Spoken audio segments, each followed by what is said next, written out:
मरकजी वजीर शिवराज सिंह चौहान की गाड़ी गड़ों में फंस गई। रियासती झारखंड में एक प्रोग्राम में शिरकत के लिए जाते हुए मरकजी वजीर शिवराज सिंह चौहान की गाड़ी उस वक्त बड़े गड्ढे में फंस गई जो झारखंड के एक प्रोग्राम में शिरकत कर रहे थे।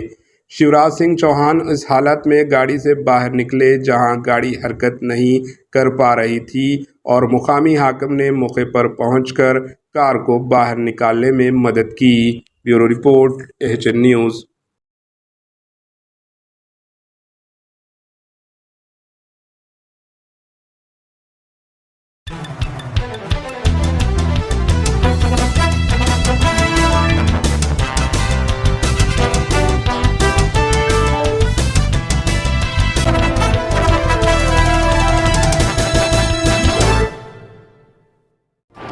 एचएन न्यूज़ को लाइक करें, शेयर करें और सब्सक्राइब करना ना भूलें।